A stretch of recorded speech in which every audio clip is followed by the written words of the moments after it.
तपाईं हेर्दै हुनुहुन्छ हाम्रो चहल पहल युट्युब च्यानल। नमस्कार दर्शकवृन्द, हाम्रो चहल पहल युट्युब च्यानलको प्रस्तुति कार्यक्रम संवादमा यहाँहरू सम्पूर्णलाई हार्दिक स्वागत गर्न चाहन्छु। संयुक्त राज्य अमेरिकाको सुन्दर नगरी क्यालिफोर्नियाको सान फ्रान्सिस्को सहरबाट यति बेला म तपाईहरुसँग जोडिरहेको छु। अमेरिकाको विभिन्न राज्यहरूमा जस्तै यस सान फ्रान्सिस्को क्षेत्रमा पनि विगत लामो समयदेखि नेपालीहरूको बाक्लो बसोबास रहँदै आइरहेको छ। यस क्षेत्रमा बस्ने नेपालीहरू कोही आफ्नो विभिन्न व्यवसायहरूमा संलग्न छन् भने थुप्रै नेपालीहरू अन्य विभिन्न कामहरू गरेर आफ्नो जीविकोपार्जन गरिरहनु भएको छ। नेपालीहरूको संख्या यस क्षेत्रमा बढ्दै जाँदाखेरि नेपालीहरूको आफ्नो इच्छा, आवश्यकता र विभिन्न चुनौतीहरू पनि समाजमा आउने गर्दछ र तिनै चुनौतीहरूको समाधान गर्नको लागि होस् या सामूहिक समस्याहरूको समाधान र सामूहिक आवश्यकताहरूलाई परिपूर्ति गर्नको निम्ति भए पनि हामीले विभिन्न सङ्घ संस्थाहरूको निर्माण गर्ने गर्छौँ र त्यस्तै क्रममा यस क्षेत्रमा पनि विभिन्न सामाजिक सङ्घ संस्थाहरू खडा भएका छन् र ती सङ्घ संस्थाहरूले नेपाली समुदायमा प्रत्यक्ष अप्रत्यक्ष रूपमा सहयोग गर्दै आइरहनु भएको छ। यसै क्रममा यस क्षेत्रको लोकल अर्गनाइजेसनको रूपमा Nepali association of northern California लगभग आजभन्दा 27 वर्ष अगाडि 1994 मा स्थापना भएर हालसम्म नेपाली समुदायमा सेवा पुर्याउँदै आइरहेको छ भने एनआरएन एनसीसी युएसएले समग्र अमेरिकाभरिको नेपालीहरूलाई समेटिरहेको छ र अहिले यति बेला सिङ्गो अमेरिका एनआरएनको चुनावी अभियानमा होमिएको छ भने सँगसँगै यस क्षेत्रको local organization Nepali association of northern California पनि आफ्नो नयाँ नेतृत्व चयनको अभियानमा अघि बढिसकेको छ।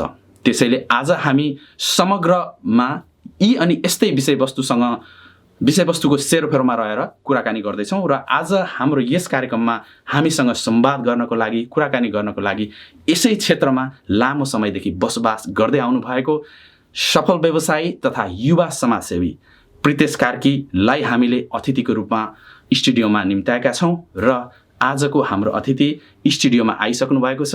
आउनुहोस् दर्शक महानुभावहरू, उहाँलाई कार्यक्रममा स्वागत गरौँ। प्रितेशजी, यहाँलाई कार्यक्रममा स्वागत छ। धन्यवाद सागरजी। आराम हुनुहुन्छ? एकदम आराम छ। मैले तपाईँको नाम त सुरुमा भनिसकेँ, तपाईँको आफ्नो छोटकरीमा परिचय दिनुहोस् न। म प्रितेश कार्की, जन्म मेरो विराटनगरमा भएको हो। पछि उच्च शिक्षाको लागि म काठमाडौँ आएँ। मैले काठमाडौँ इन्जिनियरिङ कलेजबाट इन्जिनियरिङ डिग्री लिएँ आर्किटेक्चरमा। त्यसपछि त्यही आफैले इन्जिनियरिङ गरेको कलेजमा म पढाइरहेको थिएँ। साथीहरू मिलेर हामीले एउटा इन्जिनियरिङ कन्सल्टेन्सी पनि खोलेका थियौँ जसमार्फत घरहरूको नक्सा बनाउने सम्बन्धी काम हामीले गरिरहेका थियौँ। त्यस लगातै पनि म क्लिन डेभलपर्स एउटा प्रेस्टिजियस प्रोजेक्ट थियो, म त्यहाँ विशालनगरको सेन्ट्रल पार्कमा म साइट आर्किटेक्टको रूपमा काम गरेँ भने अहिले हाम्रो कान्तिपुरको पब्लिकेसन अफिस रहेको सेन्ट्रल बिजनेस पार्कको पनि म साइट आर्किटेक्टको रूपमा मैले काम गरेँ। लगभग व्यस्तै थिएँ म नेपाल हुँदाखेरि पनि, तर अमेरिकन ड्रिम अमेरिका लिएर आयो। नेपालमा जन्मिनु भयो, नेपालमा तपाईँ राम्रो ब्याकग्राउन्ड थाहा पायौँ, खुसी लाग्यो। तर नेपालमै राम्रो ब्याकग्राउन्ड हुँदा पनि अहिले त अमेरिकामा हुनुहुन्छ। यो नेपालदेखि अमेरिकासँगको यात्रा कसरी अमेरिका आइपुग्नु भयो? सागरजी, अब हाम्रो पुस्ता त्यो टाइममा यो 2007-8 तिर ग्रेजुएट भएपछि त्यो बेला हाम्रो जेनेरेसन धेरैजना विदेशतिर आउने, एक हिसाबले हामीलाई पनि अमेरिकन ड्रिम भन्ने हुन्थ्यो। आफू यो डाँडामा बस्दा पल्लो डाँडा हरियो देखे जस्तो, the grass is always greener on the other side, अमेरिकामा के किन हुन्छ भने जस्तो खाले पनि थियो एउटा। र त्यही अवसरमा मैले यहाँ मास्टर्स गर्ने अवसर पाएँ र मैले सेन्ट लुइस मिजोरीमा मैले मास्टर्स गर्नको लागि फुल स्कलरसिप पाएँ।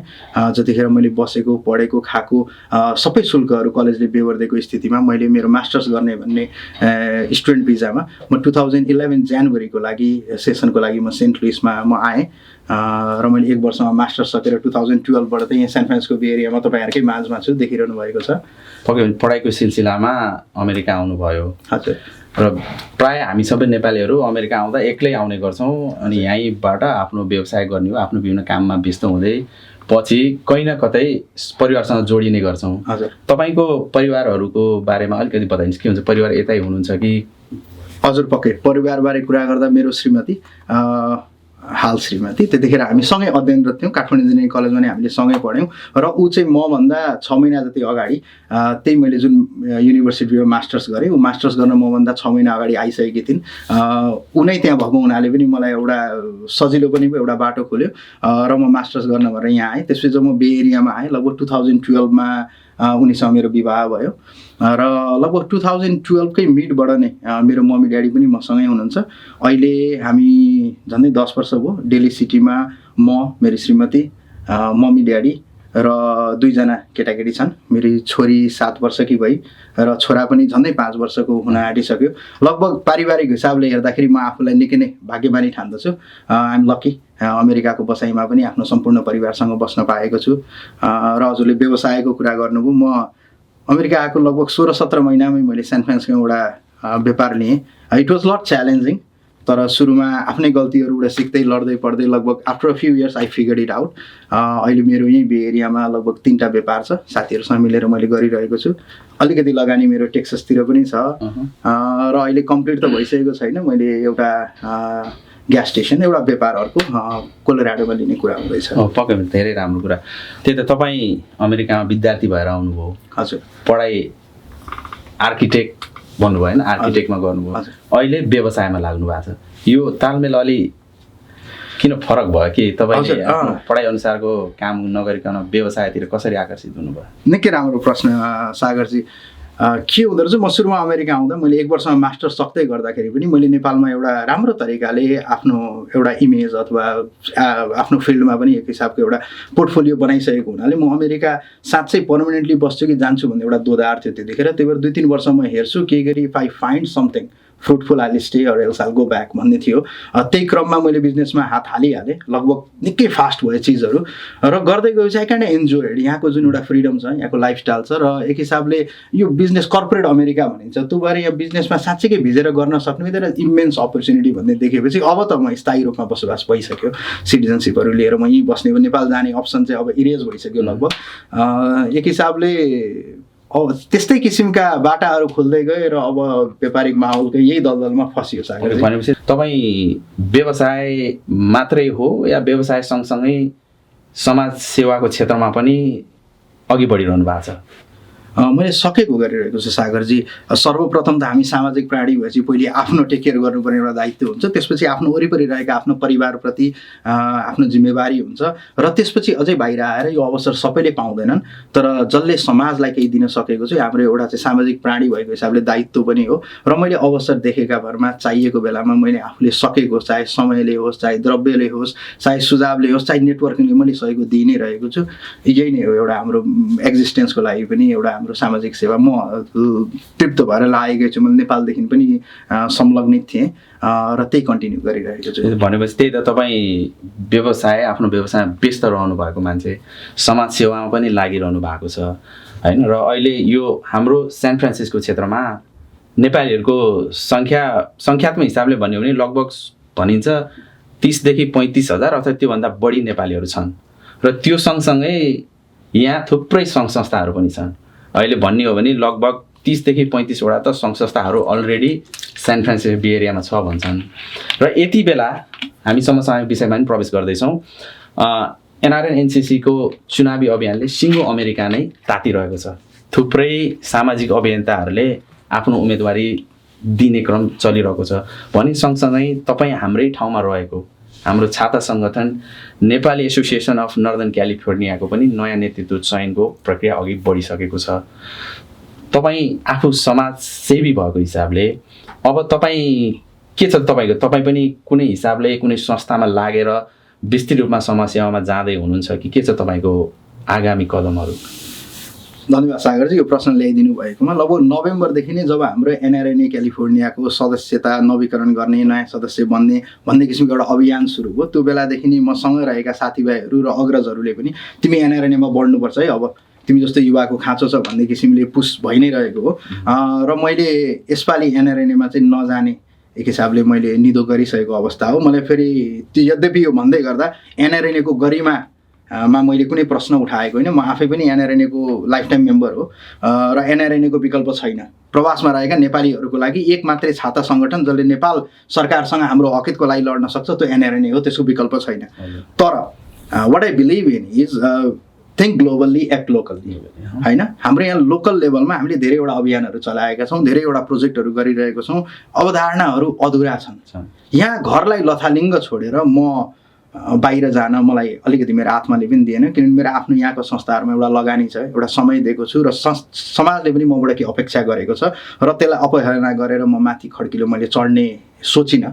त्यही भएर पहिले यहाँका अधुरा कामहरूलाई पुरा गरेर केही दिन सकियो लोकल समाजलाई पनि त्यो धरातलमा टेकेर भोलिको दिन एनआरएनएमा जाउँला। तर अहिले मैले लोकल लेभलमै काम गर्ने निधो गरेको छु सागरजी। भनेपछि तपाईँ एनआरएनमा होइन, तपाईँ लोकल संस्थामा लागेर समाजसेवा गर्न तयार हुनुहुन्छ? एकदम तयार छु। भनेपछि अहिले यति बेला एनएनसीको नयाँ नेतृत्व चयनको प्रक्रिया अगाडि बढिरहेको छ। तपाईँ एनएनसीमा जाने अथवा एनएनसीको अर्को एनसिसीमा जाने, तपाईँ ठ्याक्कै केमा चाहिँ जान चाहनुहुन्छ? केमा कुन पदमा रहेर कसरी काम गर्ने योजना बनाइरहनु भएको छ? मैले एनसिसी तथा भनौँ एनएएनसीको महासचिव भएर 2 वर्ष कार्यकाल चलाइसकेको हुनाले म दुवैसँग आबद्ध भएर काम गरिसकेको छु। तर मैले यसपालि चाहिँ NANC Nepali association of northern California जुन 1994 मा इस्टाब्लिस भएको यो नर्दर्न क्यालिफोर्नियाको सबैभन्दा पुरानो छाता सङ्गठन, म त्यसमा नेतृत्व लिएर अगाडि बढ्ने सोच बनाएको छु र मेरा आफ्ना सहकर्मी साथीहरूसँग लिएर अग्रजहरूसँग सल्लाह पनि गरिरहेको छु। सम्भवतः तपाईँले मलाई देख्नुहुन्छ होला यसपालि। भनेपछि तपाईँ एनएएनसीमा अगाडि बढ्नुहुन्छ? हजुर। भनेपछि एनएएनसीमा किन अगाडि बढ्नुहुन्छ? तपाईँले मेन्सन गरिसक्नुभयो पहिला नै 2 वर्ष संस्थामा एनएएनसीमा रहेर काम गरिसक्नुभयो। भनेपछि अब तपाईँको नेतृत्व के का लागि? एनएएनसीलाई मैले यो अभियानमा लगभग 2012 मा यहाँ आएदेखि लगभग 2014 देखि प्रत्यक्ष अप्रत्यक्ष रूपमा म यो संस्थासँग आबद्ध भएर काम गरिरहेको छु। म मात्रै होइन, मेरो सम्पूर्ण परिवार यो संस्थाको लाइफ टाइम मेम्बर पनि हुनुहुन्छ। मैले बिचमा यो संस्थालाई नेतृत्वदायी भूमिका निर्वाह गर्ने मैले अवसर पनि पाएँ। I have already proven myself. अब न्यान्समा नै किन भन्दाखेरि यहाँनिर यो न्यान्सको जुन एउटा प्रोजेक्टको रूपमा एनसिसी अगाडि आएको छ, जुनमा अब अहिले धेरै संस्थाहरू आबद्ध भएर यसले अर्कै रूप लिइसक्दाखेरि न्यान्स भोलि एनसिसी भवन बनिसक्दा अथवा एनसिसी भवन किनिसक्दाखेरि यो एउटा स्वतन्त्र रूपले चल्दै गर्दा न्यान्सको अस्तित्व हराउने डर छ। न्यान्स आफ्नै एउटा गरिमा इतिहास बोकेको संस्था हो। यसले कम्युनिटी सेन्टरको अवधारणालाई अगाडि बढाउँदै गर्दा त्यो काम सम्पन्न भइसकेपछि न्यान्स सकिने होइन। It is time to reshuffle न्यान्स। न्यान्समा एउटा एनर्जी ल्याउने बेला भएको छ। न्यान्स यहाँको छाता सङ्गठन आफूलाई भन्दै गर्दा कम्युनिटी सेन्टर बाहेक पनि अन्य चिजहरू गर्न सक्नुपर्छ, जुन गर्नुपर्ने अपरिहार्य भन्छ। जस्तो म 1-2वटा उदाहरणलाई दिउँ। हाम्रो यहाँनिर हरेक 2 वर्षमा हामीले पासपोर्टको लागि हामीले सर्भिसहरू राख्छौँ। 150-200 जना 300 जना पासपोर्ट हराएका नवीकरण गर्नुपर्ने साथीहरू आएर लाइन लागेर 2 दिनमा गर्नुहुन्छ। हामीलाई भ्याइ नभ्याइ हम्मे हुन्छ। 2 वर्ष अगाडि हामीले यो कार्यक्रम राख्दाखेरि पनि 200 चान्चुन साथीहरूको पासपोर्ट काम गरेर भोलिपल्ट गइसक्दा नि अझै अरू आवेदनहरू आएर हामीले मेल गर्नु पर्यो। काउन्सिलेट अफिस यो ठाउँमा ल्याउनको लागि 7,000 देखि 10,000 नेपाली जनसमुदाय छ भनेर हामीले प्रुभ गरेर नेटवर्क गर्न सक्यौँ नेपाल सरकारसँग, परराष्ट्र मन्त्रालयसँग भने हामीले एउटा काउन्सिलेट अफिस वेस्ट कोस्टमा ल्याउन सक्छौँ। किन नल्याउने त? न्यान्सले यसलाई नेतृत्व किन नलिने त? हो, कम्युनिटी सेन्टर आफ्नो ठाउँमा छँदैछ, तर अरू चाहिँ एजेन्डाहरू किन नल्याउने? आजभन्दा 3 वर्ष अगाडि लायन्सले इनिसिएसन लिएर क्यालिफोर्नियामा नेपाली भाषामा पनि डिएमबीको एक्जाम दिन मिल्ने भनेर प्रयत्न गर्यो। आधा बाटो पुग्यो, केही एउटा सिग्नेचरहरू कलेक्ट भए, तर हामीले अचिभ गर्न सकेनौँ टार्गेटेड नम्बर। 25-30 हजारको हाराहारीमा हामी यहीँनिर बस्छौँ नेपालीहरू। तपाईँले तथ्याङ्क अनुसार 30-35 भनिसक्नुभयो। एलएमा साथीहरू हुनुहुन्छ, इन्टायर क्यालिफोर्निया हामी 50,000 नेपाली होलाौँ। हामीले 25-30 हजार मात्रै पेटिसन फाइल गर्न सक्यौँ भने भोलि तपाईँ हाम्रा नेपाली बोल्न नसक्ने हाम्रा साथीहरूले, हाम्रा मम्मी ड्याडीहरूले चाहिँ तपाईँको नेपाली भाषामा ड्राइभिङ लाइसेन्स दिन मिल्छ। किन न्यान्सले यो नगर्ने? र न्यान्स एक हिसाबले त्यति पपुलर पहिले द ओन्ली संस्था थियो धेरै वर्ष अगाडि। अहिले धेरै संस्थाहरू आउँदाखेरि न्यान्सको गरिमा अलिक घट्दै गएको हो कि पपुलारिटी अलिक घट्दै गएको हो कि जस्तो छ। मेन रिजन मैले ठम्म्याएको चाहिँ तपाईँ हामी जस्ता युवाहरू न्यान्समा आउन नसकेको अथवा बन्देज गरिएको कुनै एउटा अवस्थाले गर्दाखेरि पनि पपुलारिटी घटेको छ। म यसलाई अझै आउटरिच गराउन चाहन्छु। एक हिसाबले भनौँ, जस्तो यसलाई उदाहरणको रूपमा तपाईँ हामी बास्केटबल हेर्छौँ, भनौँ वारियर्सले खेल्दै गर्दा स्टेफ करीले 3 पोइन्ट छप्पा हानिरहेको हुन्छ। ठ्याक्क देख्छौँ म्यानेजरले उसलाई 2 मिनट टाइम आउटमा लगिदियो।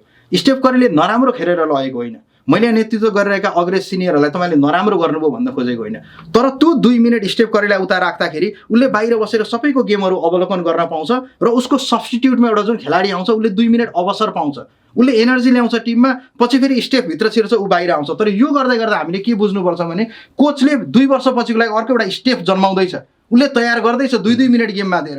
त्यो किसिमले न्यान्सको नेतृत्वमा अथवा न्यान्सको अभियानकर्तामा एउटा नयाँ किसिमको सफल गर्ने बेला भएको छ, स्टेपले नराम्रो खेलेर होइन। त्यही त अब यो समाज सेवामा एउटा अभियन्ता भएर अगाडि बढ्दै गर्दा एजेन्डाहरू सबैले ल्याउने गर्छन् र संस्थाहरूले धेरै कामहरू गर्दै गर्छन्। तर पनि यति बेला हाम्रो सान फ्रान्सिस्को बे एरियामा सबै नेपालीको एउटा एजेन्डा भनेको नेपाली कम्युनिटी सेन्टर बन्न सकेन भन्ने हो। तपाईँले अब नेतृत्व लिँदै गर्दा जुन लिने तपाईँ अगाडि बढ्ने चाहना राखिरहनु भएको छ, नेपाली कम्युनिटी सेन्टर निर्माणमा तपाईँको के भूमिका रहन्छ? ओके, नेपाली कम्युनिटी सेन्टरलाई अफकोर्स न्यान्सले लिड गर्ने हो।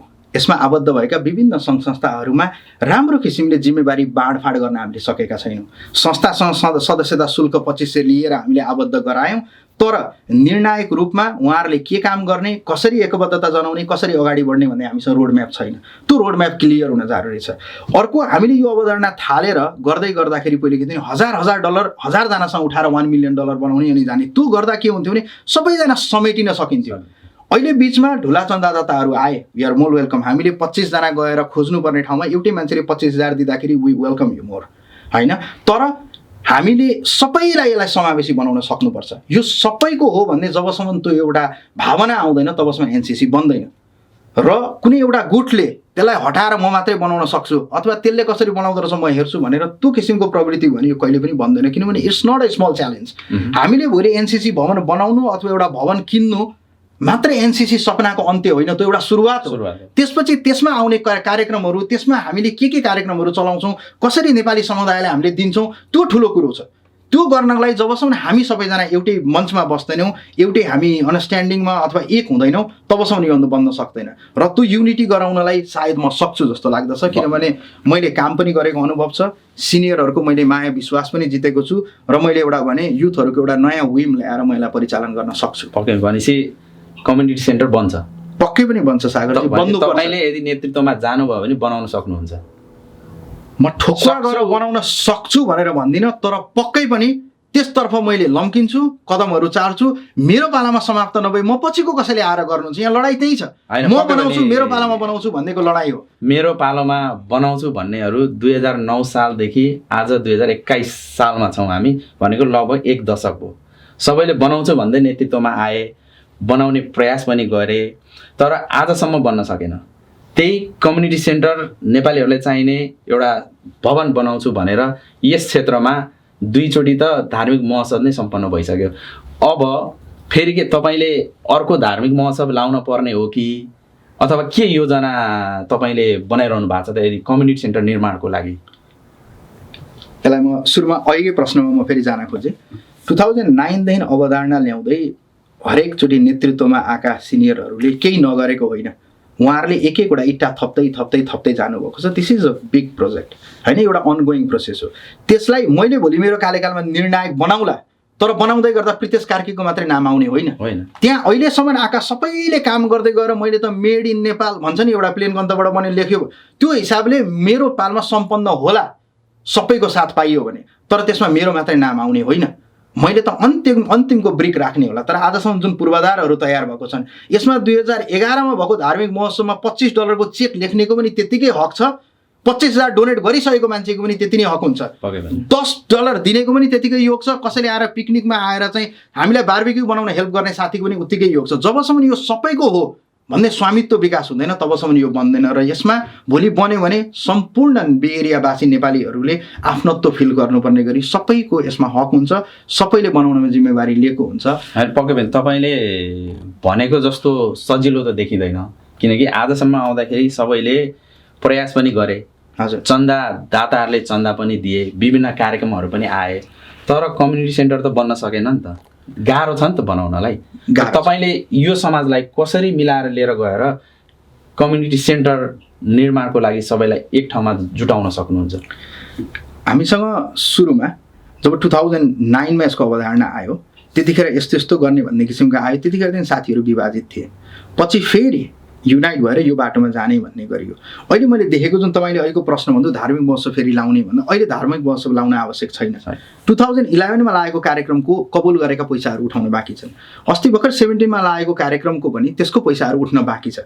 हामीले त्यो तर्फ अगाडि बढ्नु पर्यो। हामीले पहिले गरेका सहमतिहरूमा टेकेर एमओयूमा लेखेको अक्षरयापी टेकेर न्यान्सको 2016 को उहाँहरूको चाहिँ बाइलट छ त्यसलाई टेकेर त्यो सहमतिहरू कार्यान्वयन गर्दै हामीले अगाडि बढेर काम गरेर देखाउनु पर्नेछ। यहाँ कुराहरू धेरै भए अनि एउटा कार्यकाल सकेर जाँदा फेरि फर्केर त्यहीँ पुग्ने हुन्छ। फेरि एउटा हामी गोल चक्रमा घुमाइछौँ। Someone has to break this cycle. हामीले निर्णयहरू भइसकेकोलाई कार्यान्वयन गर्दै अगाडि मूलभूत रूपमा सागरजी काम गर्नु पर्यो। हामीले काम गरेर देखाउन सक्यौँ भने समाज हाम्रो पछाडि आउँछ। हामी काम गर्दैनौँ, महिनामा एकचोटि मिटिङ बसेर कुरा मात्रै गर्छौँ भने हुँदैन। तपाईँले भनेको बाटो पनि ठिक होला, उहाँले भनेको बाटो पनि, तर बाटो हिँड्नु पर्यो। हिँडेपछि कतै पुगिन्छ। तेरो बाटो ठिक र मेरो बाटो ठिक भनेर लड्यो भने हामी यथास्थितिमा रहन्छौँ। त्यो भएको हुनाले काम गर्ने तरिकाले अगाडि आउँ साथीहरू। म त्यही नै आह्वान गर्न चाहन्छु। यो गाह्रो छ, च्यालेन्ज छ, सबै मिल्नुपर्छ। हामीले इगो र अहमलाई तल राखेर समय दिन सक्नु पर्यो, काम मनबाट गर्नु पर्यो। यो गर्न सक्छौँ भनेपछि हामी चुक्यौँ चाहिँ केमा त? किनकि कम्युनिटी सेन्टर बनाउनको लागि चन्दा दिनेहरू, दान दिनेहरू हामीसँग मनकै हुनुहुन्छ। सबैले कबल गरि पनि सक्नु भएको छ। यदि त्यो पैसा उठ्न सकेको खण्डमा नेपाली कम्युनिटी सेन्टर धेरै अगाडि बनिसक्थ्यो। त्यो रकम जसले चाहिँ दान गर्छु भन्नुभयो, ती रकमहरू किन उठाउन सकिएन? अहिलेको Nepali association of northern California NCC केमा चुक्यो? किन उठाउन सकिएन र कसरी चाहिँ उठाउन सकिन्छ होला त? उठाउनलाई सागरजी ताप्के नताती बिड तात्दैन होइन। जब कार्य समितिमा रहेको साथीहरूले आफू पहिले अभियानमा हुम्मिनु हुँदैन तबसम्म बाहिर गएर उठाउने उहाँहरूसँग आधार हुँदैन। अहिले न्यान्स र एनसिसीको टिममा रहेका साथीहरूले आफूबाट थालनी गर्नु पर्यो अनि पब्लिकमा जानु पर्यो। विगतमा त्यसरी नै भएको थियो। अर्को कुरा, उहाँहरू क्लियर हुनु पर्यो के गर्नेमा। एउटा भिजन चाहियो र हामीले यो गर्नु, त्यो भिजनलाई सपोर्ट गर्न एउटा मिसन चाहियो। स्टेप 1, स्टेप 2, स्टेप 3 के गर्ने भन्ने मिसन क्लियर हुनु पर्यो र त्यसपछि कन्सिस्टेन्टली त्यो मिसनमा डिसिप्लिन तरिकाले लागिरहनु पर्यो र पारदर्शिता चाहियो। हामी 2 वर्ष अगाडिसम्म एनसिसीमा हुँदा अथवा न्यान्समा हुँदा हामीले मिटिङहरू बारम्बार गर्दाखेरि नयाँ मान्छेहरूलाई बोलाउँथ्यौँ। कार्य समितिमा 12-15 जना मात्रै भने हाम्रो मिटिङमा 40-45 जना मान्छेहरू हुनुहुन्थ्यो र हरेकचोटि 15-20 जना मान्छेलाई हामीले ब्रेन स्टर्मिङ गर्थ्यौँ यो बारे के हुँदैछ भन्थ्यौँ र उहाँहरू नै आज एक हिसाबले नयाँ नयाँ मान्छे। अब अचेलको यो पारदर्शिता भन्दा पनि के भइरहेछ भन्ने छैन। अहिले यो 2 वर्षभित्र के गरी कोही यो समाजमा आएर बसिरहेछ भने उसलाई न्यान्स के हो, एनसिसी के हो, अत्तो पत्तो छैन। हामी त्यो जनसमुदायमा भिज्न अलिक चुकेका छौँ। हामीले गरेका निर्णयहरूलाई पालना गर्न चुकेका छौँ। हामी व्यक्तिगत इगोमा बढी अड्केर हामीले निकास दिन खोजिरहेको छैनौँ, बन्धक बनाइरहेको छौँ। मैले खासमा भन्न खोजेको चाहिँ जुन हाम्रो 2018 सालमा धार्मिक महोत्सव भयो, हजुर, त्यति बेला थुप्रै सामाजिक अभियन्ताहरूले कसैले 50,000 भने, कसैले 20,000, 25,000 थुप्रै रकम कबुल्नु भएको थियो। आजसम्म त्यो पैसा उठ्न सकेको छैन। तपाईँ आफू पनि त्यो धार्मिक महोत्सवमा प्रत्यक्ष रूपमा हप्तौँ दिनसम्म पुरै समय दिएर खट्नु भएको थियो। सँगसँगै थुप्रै अभियन्ताहरू लाग्नु भएको थियो। तर त्यो पैसा अहिलेसम्म उठ्न सकेन। त्यसलाई उठाउने कसरी हो त? तपाईँसँग के योजनाहरू छ त? उठ्न नसकेको उदाहरणका रूपमा भन्नुहोस्, 2-3टा कसरी उठाउने? ओके, उठ्न नसकेको कारण हामीले उठाउनै थालेनौँ।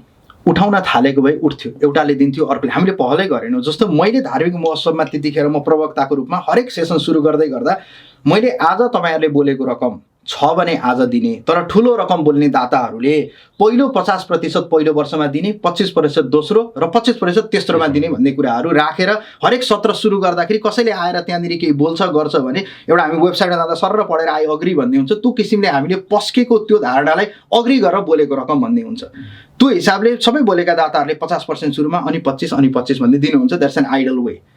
त्यो गर्दै गर्दाखेरि दाताहरूले पनि सोध्नुहुन्छ मेरो ब्याङ्कमा रहेको पैसालाई मैले त्यहाँनिर बिजनेसमा लगानी गरेर त्यसलाई वृद्धि गराउनु छ, त्यहाँ दिँदा मैले पाउने कि म दिइहाल्छु, तर एउटा योजना ल्याउनुहोस् भन्दाखेरि हामीसँग एउटा योजना हुनु पर्यो होइन।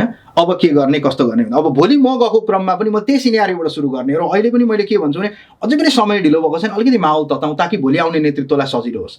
पहिलो पैसा उठाउने प्यारलली एउटा काम हुँदै गर्छ भने अझै आउटरिच गर्नुपर्ने छ। जस्तो हेर्नुहोस् यही क्रममा यो 4-5 वर्षभित्र 300-350 चाहिँ नेपाली घरधनीहरूले यहाँनिर घर किनेर बसेका छन्। उहाँहरू पारिवारिक रूपमा बस्ने गरेर घर किनेको मान्छेलाई नेपाली संस्कृति जोगाउने उहाँहरूको नै जिम्मेवारी हो। हामी त्यो घरमा पुग्न सकेका छैनौँ। हामी हरेक घर घरमा पुगेर उहाँहरूसँग हजारै डलर मात्रै पनि अनुरोध हामीले गऱ्यौँ भने 4 लाख डलर हामीसँग अहिले यहाँ आउँछ। त्यही भएर सागरजी तपाईँको अहिलेको प्रश्नमा हामीलाई धार्मिक महोत्सव लाउन जरुरी थिएन। 2011 मा थियो किनभने हामीलाई त्यतिखेर पैसा चाहिएको थियो। त्यसपछि 2018 मा हामीले लाउँदै गरेको किन भन्दाखेरि त्यो 16 मा हामीले एउटा बिल्डिङलाई अफर गर्दाखेरि 1.2 मिलियन अफर गरेको बिल्डिङ पाउने हामीले मिलियन भन्दा बेसी आँट्न सकेनौँ किनभने हामीसँग पैसा थिएन। भनेपछि पैसा उठाउँ भन्ने कुरा हो। पैसा उठाउने गर्न जब हामीले धार्मिक महोत्सवलाई 1.1 मिलियन 7 दिनको कार्यक्रममा उठ्यो त्यतिखेर हामीले अझै 2 दिन कार्यक्रम तन्काएको अर्को 500 मिलियन उठ्थ्यो होला। भनेपछि नेपाली समाजसँग पैसा छ भन्ने पुगिसकेको छ। तर उठाउनको लागि एउटा योजना चाहियो, माग्नको लागि एउटा भाँडो चाहियो। त्यो तयार गर्न सक्यो भने पैसा जति पनि छ सागरजी, तपाईँ हामी जस्ता युवा साथीहरूले विगत 1 वर्षमा रबिनहुड चलाएर 100 जना भन्दा बेसीले 100,000 कमाएको साथीहरू छन्। उहाँहरू दिनमा 5-7 हजार अप एन्ड डाउन भएको हामीलाई पोर्टफोलियो सेयर गर्दै हुनुहुन्छ भने 2-4 हजार 5 हजार डलर त्यो युवा पुस्ताले दिन सक्छ हामीलाई। तर हामी माग्न जान सकेका छैनौँ। हामीले माग्नु पर्यो, हामी जानु पर्यो। पहिलो कुरा हामी काम गर्नु पर्यो सागरजी। हामी हप्ताको 1 दिन मात्रै संस्थालाई दियौँ भने यो कहाँबाट कहाँ पुग्छ। त्यसपछि हामीले हाम्रा बिचका मतभेदहरू मिलाउने आफ्नो ठाउँमा छँदैछ। यो प्यारलली जान्छ। हेर्नु, जबसम्म योजनाहरूको कुराहरूको मन्थन हुँदैन तबसम्म घिउ निक्लिँदैन। मन्थन गरेर प्यारलली सबै काम नरोक्ने कम्युनिटी सेन्टर बनाउन गाह्रो छैन। असमझदारीको बिचबाट समझदारी खोज्नुपर्छ। जसरी एउटा पोइन्टहरू भन्नुभयो र सुन्दाखेरि कम्युनिटी सेन्टर बनाउन धेरै सजिलो छ। तर यसो भन्दै गर्दा अहिलेसम्म बन्न त धेरै अगाडि बन्न सक्नु पर्थ्यो तर अहिलेसम्म बन्न सकेन। किनभने हाम्रो समाजमा थुप्रै अभियन्ताहरू हुनुहुन्छ जसले आफूलाई समाजको ठुलै अभियन्ताको रूपमा लिनुहुन्छ, त्यही रूपमा अगाडि बढिरहनु भएको छ। तर थुप्रै सामाजिक अभियन्ताहरूले सङ्घ संस्थालाई आफ्नो शक्ति प्रदर्शनको केन्द्रको रूपमा लिएर गुटबन्दी बनाएर समाजलाई एकीकृत होइन कि डिभाइडेड गर्दै गइरहेको छ। मलाई जहाँसम्म लाग्छ त्यो नै मूल कारण हो अहिलेसम्म कम्युनिटी सेन्टर बन्न सकेन। भने यस्ता सबै खाले सामाजिक अभियन्ताहरूलाई तपाईँ एउटा युवा हुनुहुन्छ, किनकि हाम्रो समाज त अझ पनि युवा जति नै भए पनि हामीभन्दा माथिल्लो पुस्ताले हामीलाई पत्याउन गाह्रो छ। तर तपाईँ युवा भनेर नेतृत्वमा जान खोज्दै गर्दा तपाईँले यो सबै खाले सामाजिक अभियन्ताहरूलाई समेट्न सक्नुहुन्छ? इट्स अ बिग च्यालेन्ज, तर सक्नुपर्छ र म सक्छु पनि जस्तो लाग्छ। किनभने यथास्थितिमा रह्यो भने हामी सबैलाई सल्लाह फ्रीमा आउँछ। हेर्नुहोस्, यस्तो गर्नुपर्ने भन्ने हरेक चिया गफमा आइडियाहरू यति आउँछन् तर कार्यान्वयन हुँदैन। काम गर्ने हिसाबले म समय दिन्छु भनेर लाग्न सक्ने टिम आउने हो भने भोलि काम हुन्छ। तपाईँलाई स्मरण छ हामीले धार्मिक महोत्सव गर्ने भनेर सुरुमा सल्लाह गर्दै गर्दाखेरि सबैबाट सपोर्ट भएन र हामीले सार्यौँ। तर 6 महिनापछि फेरि गर्ने भनेर आयौँ, त्यसमा पनि दोधार थियो। तर न्यान्सको हाम्रो कार्यकाल सकिन आँट्यो, केही त गर्नु पऱ्यो हामीले भनेर आँटौँ भन्यो। पहिले 1-2 दिन ठन्डा भयो, तर काम गरेको देखेपछि सबैजना पछि लाग्यो। भनेको काम गर्ने मान्छेलाई माहौल छ, सपोर्ट छ। तपाईँले भनेको गुट चलाउने साथीहरूको उहाँहरूले पनि राम्रो होस् भनेर खोज्दै हुनुहुन्छ, तर उहाँले मेरै तरिकाले मात्रै होस् भन्ने अडान छ। यही असमझदारीहरूलाई चिरेर समझदारी निकाल्नुपर्छ र सायद म सक्छु होला जस्तो लाग्छ मलाई सागरजी। तर तपाईँ नेतृत्वमा जान खोज्दै हुनुहुन्छ हजुर होइन? अब एनएएनसीको वार्षिक साधारण सभा पनि आउँदैछ। त्यसपछि त्यो साधारण सभाले पक्कै पनि नयाँ चयनको लागि प्रक्रिया अगाडि बढाउला। तपाईँलाई के लाग्छ, तपाईँ सर्वसम्मत हुनुहुन्छ?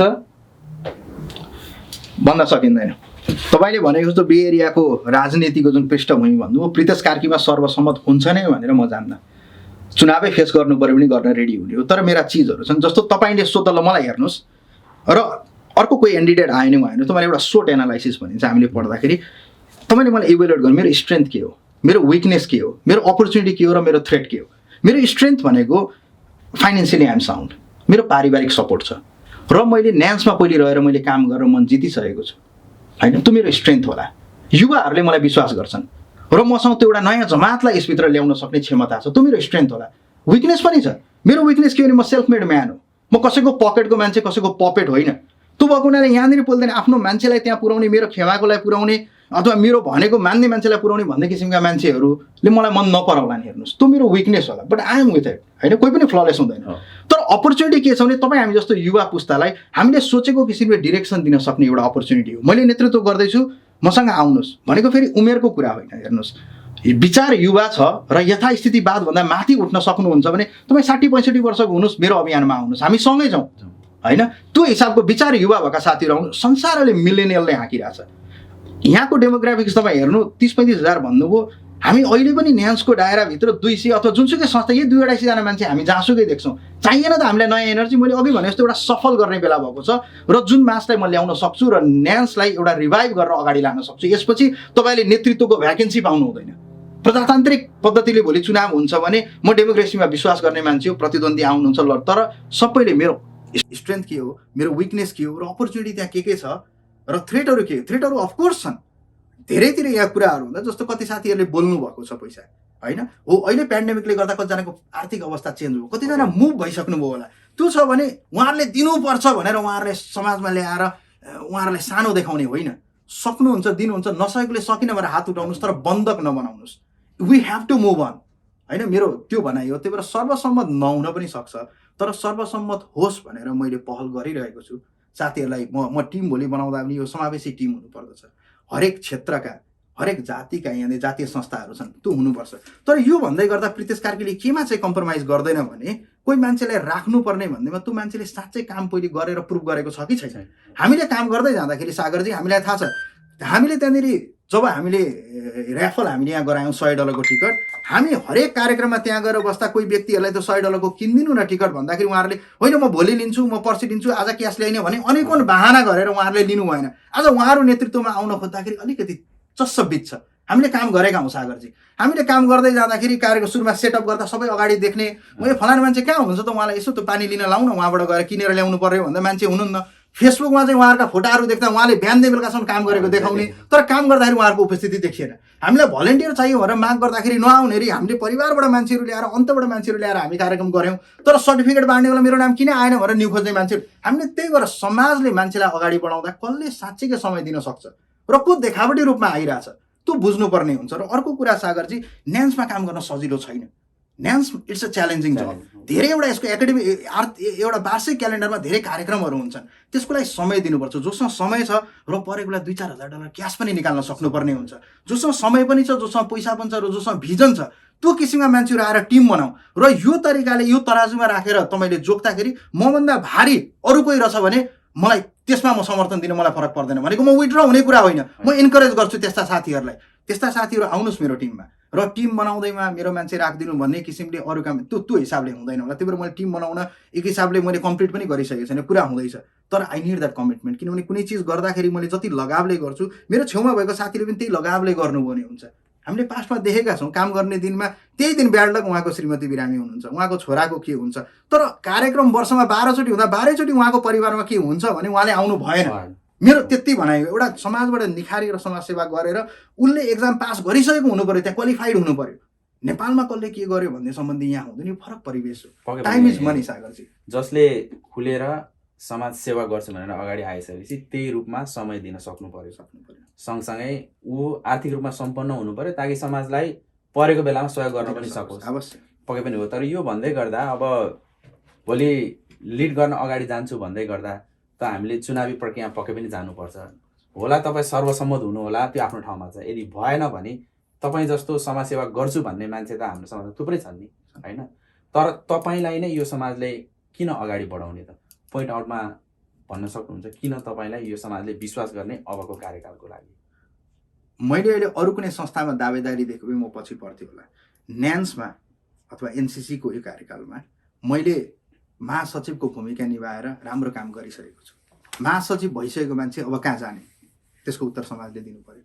दोस्रो कुरा डोनेसनको रूपमा भनिदियो 15,500 बोलेर लगभग एउटा अन्तिम किस्ता मात्रै बाँकी राखेर अरू सबै पैसा मैले दिइसकेको स्थिति छ भनेपछि मेरो आबद्धता त्यहाँ छ।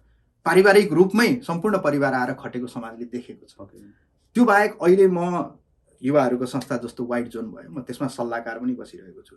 अहिले जुन पृष्ठभूमिमा जुन ब्याकयार्डमा हामीले चाहिँ कम्युनिटी सेन्टरको जग्गा किनेका छौँ अथवा त्यहाँनिर भोलि जग्गा नभएर भवनै किन्ने अवधारणा होला, त्यो हेर्ने लोकालिटीमा रहेको एउटा पुरानो संस्था क्रिएटिभ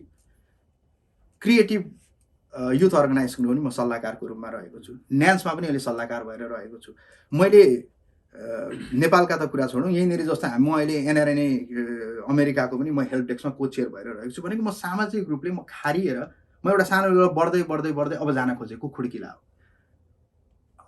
र मैले पारिवारिक सपोर्टको कुरा गरेँ र म जाँचिसकेको मान्छे एउटा भएँ। त्यो सबै कुरा गर्दाखेरि म कार्ययोजनाहरू जस्तो के गर्नुहुन्छ अथवा के को लागि चाहिँ यो समाजले विश्वास गर्ने, जस्तो अफकोर्स तपाईँ एउटा एजेन्डाहरू हुनसक्छ, चुनावी एजेन्डै भनौँ हामी। अब तपाईँ नेतृत्वमा जाने भनि नै सक्नु भएको छ भनेपछि त यो समाजले तपाईँलाई पत्याउँछ नै। तर किन पत्याउने? यदि अर्को तपाईँको विरुद्धमा उठ्ने कोही मान्छे आयो भने तपाईँलाई नै अगाडि किन बढाउने यो समाजले? पोइन्ट आउटमा केही भन्न सक्नुहुन्छ?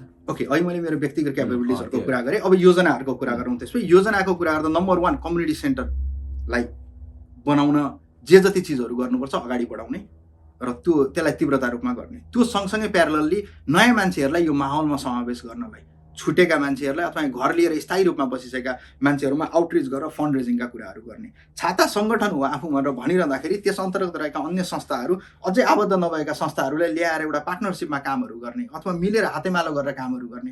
त्यसबाहेक स्टेट गभर्मेन्टसँग, क्यालिफोर्नियाको गभर्नर अफिसमा गएर केही कुरा गर्नुपर्ने रहेछ भने त्यसको लागि न्यासले नेतृत्वदायी भूमिका लिने होइन। जसरी मैले अघि चाहिँ सिनेट अफिस, यहाँनिर हामीले काउन्सिलेट अफिस ल्याउने कुरा गऱ्यौँ, नेपालको परराष्ट्र मन्त्रालयसँग कुरा गरेर ल्याउने भने त्यो ल्याउनु पर्ने। एक हिसाबले अब संस्थाले त्योभन्दा बेसी गर्न सक्ने, उसको आफ्नो हरेक वर्षमा हुने, उसको वार्षिक क्यालेन्डरमा आउने उसका कार्यक्रमहरूलाई गर्ने, कुनै न कुनै तरिकाले न्यान्सलाई फेरि बिउताउने हो, एउटा नयाँ पपुलारिटी लेभलमा पुर्याउने। यिनै कार्ययोजनाहरू अझै पनि टिमहरू बन्दै गर्ने क्रममा अझै चाहिँ ब्रेन स्ट्रमिङ भयो भने अन्य योजनाहरू थपिएलौँ। अहिले यो प्रारम्भिक रूपमा अगाडि बढ्ने कामहरू गर्ने। तपाईँ आफू युवा पनि हुनुहुन्छ र युवाको नेतृत्व गरिरहेको छु पनि भन्नुहुन्छ, तर हाम्रो समाजमा हामीभन्दा माथिल्लो पुस्ता र युवा पुस्ताको बिचमा एउटा ग्याप छ। अफकोर्स तपाईँले यो दुईटा ग्यापलाई कसरी छुटाउनुहुन्छ र कसरी सबैलाई समेट्न सकिन्छ? युवाहरूलाई समाज सेवामा अगाडि तपाईँ जसरी आउनु भएको छ अन्य युवाहरूलाई पनि तपाईँले अगाडि लिएर आउन सक्नुहुन्छ? लिएर आउनुपर्छ सागरजी। लिएर आइएन भने भोलि त्यो रिक्तता हुन्छ। हामीभन्दा अग्रजले यहाँसम्म गरेका काम कसका लागि त? र अहिले हाम्रा अग्रज जुन थियौँ, एउटा पुस्ता उमेरको कुरा गर्दैछौँ, उहाँहरूका छोराछोरीहरू किन समाजसेवामा आइरहेका छैनन् त? तर उहाँहरूको छोराछोरीको पुस्तालाई हामीले भोलि गएर नेतृत्व हस्तान्तरण गर्ने हो। त्यो ग्यापलाई हामीले रोक्नैपर्छ। हामी सुरुमा यहाँनिर आउँदाखेरि नेपालमा अलिकति केही चहलपहल गरेको हुनाले हामीलाई इन्ट्रेस्ट हुन्थ्यो, आउँथ्यौँ। तर अहिलेका युवाहरू पनि त्यसरी आउँदा के हुन्छ नि, एभ्री टाइम तिनीहरू जाँदा त्यही मान्छे, त्यही अनुहार, त्यही कुरा, त्यही गफ, त्यो उनीहरूलाई मन परेन। We are more result oriented. मैले जुन मिलेनियलको कुरा गर्दैछु, we are more result oriented. हामीले आएर त्यही एउटा उसमा लता 2-4 चोटि आउँछन्, साथीहरू छुटेका छन्, तर अलाइक म जस्तो लाइक माइन्डेड मान्छेहरू मेरो वरिपरि आउनु पऱ्यो। र अहिले युवा भन्दै गर्दाखेरि यो जेनेरेसन जुनलाई मैले प्रतिनिधित्व गर्दैछु अथवा उनीहरूलाई म मेन स्ट्रिम चिजमा ल्याउँछु भन्दैछु, उहाँहरूले एटलिस्ट नेक्स्ट 2 इयरको लागि एकचोटि आफूले आउनु पऱ्यो, ताकि एउटा भिजन चेन्ज हो संस्था लिड गर्ने। पछि हामीले नेपाली समुदायमा मात्रै हामीले अगाडि बढ्ने होइन, we have to get into American politics. अहिले कुनै राज्यहरूमा देखिरहेछ नेपालीहरू अमेरिकन पोलिटिक्स लेभलमा गएको, सिटी लेभलमा होस्, काउन्टी लेभलमा होस्, स्टेट लेभलमा होस्। हाम्रो जेनेरेसनले त्यो गर्न सक्ने क्यापेसिटी छ र युवाहरूलाई म आज पनि आह्वान गर्न चाहन्छु, हामी आफूलाई निखारौँ। अहिले सामाजिक रूपले नेपाली सङ्घ संस्थाहरूमा आबद्ध भएर काम गरौँ, तर भोलि हामीले जाने ठाउँ अर्कै छ होइन। किनभने बिस्तारै नेपाली सङ्घ संस्थाहरूले गर्न सक्ने एउटा कार्यदिशा एउटा हुन्छ, तर हामीसँग असीमित क्षमता भएको हुनाले हामीले त्यतातिर पनि जानुपर्दछ। म अझै पनि आह्वान गर्दछु, म आफू आइसकेको छु, मैले ब्यालेन्स गरेर आफ्नो पारिवारिक, व्यापारिक टाइम र सामाजिक रूपमा लाग्ने टाइमलाई मैले ब्यालेन्स गरेर हिँडिरहेको छु। साथीहरूलाई म आह्वान गर्न चाहन्छु, हाम्रो समाजप्रति दायित्व छ। मेरो पिँढीका साथीहरूलाई तपाईँहरू निराश नहुनु। तपाईँहरूलाई नेगेटिभ कुराहरू धेरै सुनाइयो होला समाजप्रति, नेपालको राजनीतिको छवि देख्नु होला, तर someone has to change it, someone has to bring the change. तपाईँ हामी नै एउटा परिवर्तन बनाऊ, लेट्स डु इट र अहिले गरौँ। पक्कै पनि सबै समाज भनेको युवाहरूको मात्र पनि होइन र हामीभन्दा माथिल्लो वृद्ध पुस्ताहरू भनौँ उहाँहरूको मात्र पनि होइन, हामी सबै समेटेर सबै एक भएर अगाडि बढ्यो भने हामीले जस्तो सुकै चुनौतीहरूलाई पनि सामना गर्न सक्छौँ। तर अहिले अब हामी लगभग कार्यक्रमको अन्त्यमा पनि आइसकेका छौँ। अहिलेको वर्तमान कार्य समिति एनएएनसी, एनसिसीले के गर्दैछ? तपाईँ पक्कै पनि उहाँहरूसँग नजिक हुनुहुन्छ होला, तर तपाईँको उहाँहरूप्रतिको धारणा के कस्तो छ? उहाँहरूले के गर्दै हुनुहुन्छ, केही भन्न चाहनुहुन्छ? हजुर, पक्कै पनि उहाँहरूले यो भिडियो हेरि नै हुनुहुन्छ होला। म न्यान्सको नेतृत्व गरिरहेको ईश्वर सिटौला दाईलाई उहाँलाई भन्न चाहन्छु, न्यान्समा ईश्वर सिटौलाजी आउँदै गर्दाखेरि उहाँ जति न्यान्समा खारिएको अरू कोही व्यक्ति थिएन। 2 चोटि उहाँ चाहिँ वरिष्ठ उपाध्यक्ष भइसकेको।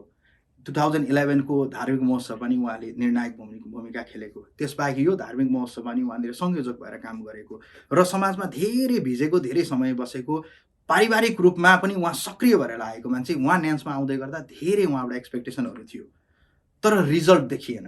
हो, कोभिडको टाइमले 1 वर्ष खायो होला, तर एक हिसाबको आन्तरिक कि द्वन्द्वमा भयो। हामीले अपेक्षा गरे जति अरूबाट भन्दा ईश्वर सिटौलाबाट हाम्रो अपेक्षा बढी थियो, तर रिजल्ट देखिएन। तर अझै पनि समय बाँकी छ। त्यस्तै गरी एनसीसीमा यज्ञलाल श्रेष्ठजीलाई सामाजिक रूपमा अभियन्ता भएपछि धेरैले चिने होला, तर व्यक्तिगत रूपले त्योभन्दा 2-4 वर्ष अगाडिदेखि म चिन्थेँ, उहाँसँग व्यक्तिगत रूपमा नजिक थिएँ। उहाँ नामको लागि यहाँ आएको मान्छे होइन, उहाँको आफ्नो नाम, आफ्नो व्यापार, आफ्नो इस्ट्याब्लिसमेन्ट अलरेडी थियो। उसलाई नेपाली समाजमा आएर नयाँ नाम चाहिने भन्ने थिएन। तर हामीले त्यहाँ गएर योग्यता यसो गर्दा हुन्छ ल म यति सपोर्ट गरिदिन्छु भन्दै उहाँले सपोर्ट ब्याकग्राउन्डमा बसेर नाम नखुलाइकन धेरै गरिरहेको। तर यसपालि जब धार्मिक महोत्सवमा उहाँ टप डोनर भएर आउनुभयो, होइन यो धेरै वर्ष भइसक्यो मैले बाहिर बसेर सुनेको, म केही गर्छु भन्ने हिसाबले उहाँ सफा मनले कम्युनिटी सेन्टर बनाउन भनेर आएको मान्छे हो। तर उहाँको टिममा केही मिलेन अथवा केही भयो, त्यो सायद यज्ञजीले बाहिर आएर भन्नुपर्ने हुन्छ। यज्ञजीबाट पनि हामीलाई र समाजलाई धेरै ठुलो एक्सपेक्टेसन थियो। $55,000 दिन्छु भनेर भन्ने। अहिले पनि मैले रिसेन्टली कुरा गरेको थिएँ उहाँसँग, बन्छ राम्रो हुन्छ नि भाइ, अझै म 25,000 थपिदिन्छु, मलाई प्रब्लम छैन भन्नुहुन्छ उहाँले, उहाँ बनोस् भन्ने मान्छे हो। तर कहाँ अड्कियो क्लियर गर्नुपर्ने हुन्छ।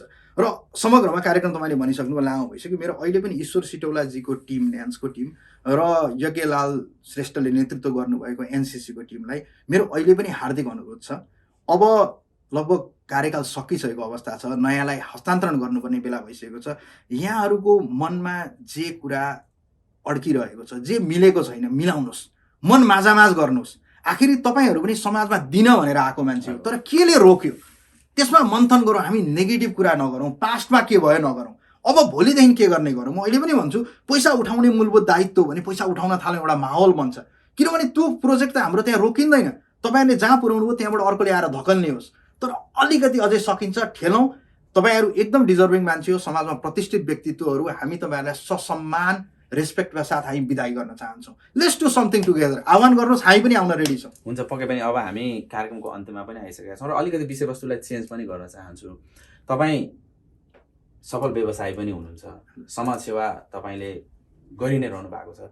अहिले हाम्रो समाजमा भएका थुप्रै नयाँ युवा पुस्ताहरू पनि व्यवसायमा लागिरहनु भएको छ र कति नयाँ व्यक्तित्वहरू व्यवसायमा लाग्न चाहनुहुन्छ। एउटा सफल व्यवसायी भएको हिसाबले व्यवसायमा लाग्न चाहने अन्य व्यक्तिहरूलाई के सल्लाह सुझाव दिन चाहनुहुन्छ? पक्कै पनि सागरजी, म पनि अब तपाईँको हिसाबले हेर्दाखेरि सफल देख्नुभयो, तर I'm still trying, it's never an end. मैले जस्तो अहिले मेरो पृष्ठभूमिमा भएको थिएँ, म अमेरिकाको 16-17 महिनामा सान फ्रान्सिस्कोमा एउटा 24 घन्टा चल्ने लिकर स्टोर लिनु भनेको सानो आँटको कुरा थिएन। अप्ठ्याराहरू त्यति बेला। अहिले मैले कसैले पनि लिकर स्टोर लिन आँट्यो अरे सान फ्रान्सिस्को वरिपरि भनेपछि उहाँ साथीहरूले कि मलाई फोन गरेर सोध्नु भने म सबै काम छोडेर सल्लाह सकेको दिन्छु पनि। कहिलेकाहीँ लिनुभयो उहाँले मसँग रिच गर्न अलिक अप्ठ्यारो पर्छ, म आफै गएर के रहेछ कसो जानेको कुरा सेयर गर्छु। It's all about networking. हेर्नुहोस्, अमेरिकामा अथाह पैसा छ, तपाईँले मेरो गोजीबाट छिनेर जाने हो म रिसाउने हो। मैले सक्ने सोर्दैछु, तपाईँले सक्ने सोर्नुहोस्। र नेपाली अहिले यो उमेरको हामीसँग जति एन्टरप्रेन्योर स्किल छ, हामी यो लेभलको बिजनेसमा गर्ने भने we can compete lot other people, होइन। तर 1-2वटा कुरामा न तपाईँहरूलाई त्यसरी नै सुनायो, हामी डराएको देख्छु। कागज नभइकन व्यापार गर्न मिल्दैन रे, मेरो यो नभई हुँदैन रे, सिटिजनसिप चाहिन्छ रे, त्यो रेको कुरामा तपाईँ हामी डराइरहेका छौँ। त्यो होइन, यु गट एक्सप्लोर। यो देशमा बिजनेस गर्छु भन्ने मान्छेलाई जति सपोर्ट छ, जति वेलकमिङ छ, त्यति अन्त छैन। Just go, give you 2 years, try गर्नुहोस्, केही न केही हुन्छ। भएन भने यु लर्न समथिङ। यति जुन हामी सान फ्रान्सिस्को बे एरियामा बसेको छौँ, जहाँबाट यत्र चाहिँ संसार हाँक्ने कम्पनीहरू सुरु हुन्छ। तपाईँ हामी जस्तै साथीहरू यसरी गफ गर्दै सुरु भएको हो। आउनुहोस्, तपाईँहरूको आइडिया लिएर आउनुहोस्, मन्थन गरौँ। म तपाईँहरूलाई एकदम इन्करेज गर्छु। मैले आर्किटेक्चर डिग्रीलाई थाती राखेर म आज व्यापार गर्दैछु भने साथीहरू तपाईँहरूले नि व्यापार गर्नुहोस्, राम्रो छ। च्यालेन्जेसहरू होला, of course you got figure it out. Entrepreneur हुनु सजिलो कुरा छैन, but let's do it. 9 to 5 मा मात्रै बस्ने भन्दा बाहिर आउन खोज्नु, सबैको आफ्नो नेचरमा डिपेन्ड। Let's do it. र त्यो मात्रै पनि होइन, हामीले पनि सिक्दैछौँ। हामीले हाम्रो अगाडिका पुस्ताहरूले जानेको भए सिकाउनु हुन्थ्यो होला। There are lot of other ways of making money. अहिले इन्भेस्टिङको कुराहरू, रबिनहुड 1 वर्ष अगाडि यो पेन्डेमिक दिन जब 30% डाउन भयो share market, every one is into it. र उहाँहरूले always rainbows and Sunny days मात्रै देख्नु भएको छ। अब अहिले फेरि अन्डुलेसन देखिन्छ लास्ट। मैले भन्दा खोजेँ there are lot of other ways of making money, lot of other ways of securing यो फ्युचर, होइन। मैले पनि केही जानेकोलाई म सेयर गर्छु। यस्तै किसिमका कुराहरू मन्थन गर्न पनि युवा साथीहरू, हामीलाई कम्युनिटी सेन्टर अपरिहार्य छ। तपाईँ हामी फोनमा यो कुरा हुँदैन। आज आउँछौँ 2जना नयाँ साथी, we have to develop a network. अहिले पनि हामी नेपाली मेन्टालिटीले बस्यौँ भने we better stay in Nepal. अमेरिकामा धेरै कुरा गर्न सक्छौँ नेटवर्कमा। युवा साथीहरू आउनुहोस्, जुट्नुहोस्।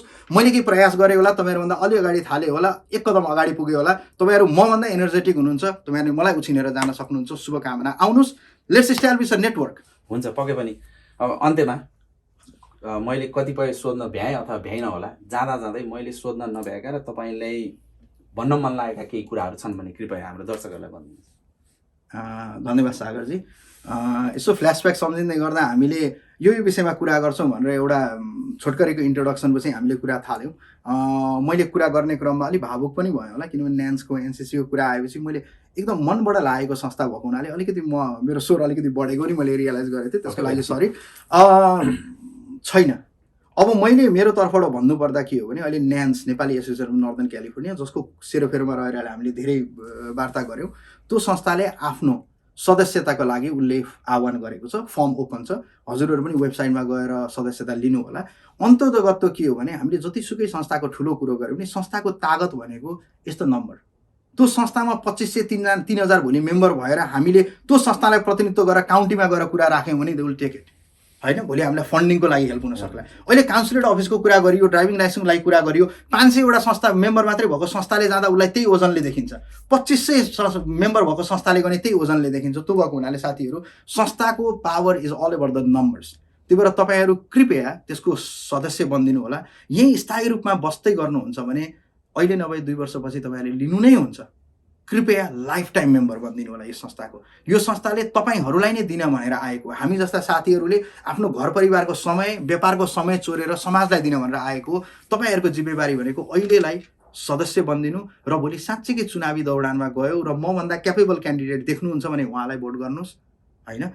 मलाई भोट हाल्नको लागि सदस्य बन्नु भन्दिनँ, सदस्य संस्थालाई दह्रो बनाउनको लागि बनिदिनु होला र भोलि आफ्नो तरिकाले चुनावै हुने स्थिति आयो भने तपाईँको चाहिँ मनमस्तिष्कले जसले हाँक्न सक्छ संस्था जस्तो लाग्छ त्यसलाई सपोर्ट गर्नु होला। यति भन्दै मेरा शब्दहरू सुनिदिनु भयो। अहिलेसम्म धैर्य धारण गरेर बे एरियाका सम्पूर्णले मैले सबैलाई समेट्न सकिनँ होला, तर म यहाँका सिनियरहरूलाई पनि रेस्पेक्ट गर्दछु। युवाहरूलाई हुम्यौँ भनेर म आह्वान गर्न चाहन्छु। यति लामो समयसम्म हाम्रो अन्तर्वार्ता सुनिदिनु भयो, त्यसको लागि धेरै धेरै धन्यवाद। अब आउँदै गरेको नेपाली नयाँ वर्षको लागि सम्पूर्णलाई धेरै धेरै शुभकामना मेरो तर्फबाट। धन्यवाद। हुन्छ प्रितेशजी, आफ्नो व्यस्तताको बावजुद पनि हाम्रो निमन्त्रणालाई स्वीकारेर स्टुडियोसम्म आइदिनु भयो र आफ्नो कुराहरू राखिदिनु भयो, त्यसको लागि तपाईँको समय र संवादको लागि धेरै धेरै धन्यवाद दिन चाहन्छु। र सँगसँगै तपाईँको व्यवसायको सफलताको लागि र समाज सेवामा जुन रूपमा तपाईँ अगाडि बढिरहनु भएको छ, तपाईँको समाजसेवाको क्षेत्रमा अझै राम्रो काम गर्दै जानुहोस् भन्दै म धेरै धेरै शुभकामना दिन चाहन्छु। धन्यवाद। धन्यवाद सागरजी, अवसरको लागि तपाईँलाई पनि धेरै धेरै शुभकामना। Thank you. आदरणीय दर्शक महानुभावहरू, यति बेला हामीले हाम्रो यस क्षेत्रमा समाजसेवामा अगाडि बढिरहनु भएको, सँगसँगै व्यवसाय गर्दै नेपाली समुदायमा आफ्नो एउटा छुट्टै छवि बनाउनु भएको युवा व्यक्तित्व प्रितेश कार्कीसँग कुरा गऱ्यौँ र समय र सन्दर्भले साथ दियो भने अर्को कुनै कार्यक्रममा हामी फेरि यसरी भेट हुने नै छौँ। तबसम्मको लागि अहिलेलाई भने म छुट्टिन्छु। हस् त। अन्य थप भिडियो हेर्नको लागि यस च्यानललाई सब्स्क्राइब गर्न नभुल्नुहोला, साथै सँगै रहेको बेल आइकनमा क्लिक गर्नुहोला।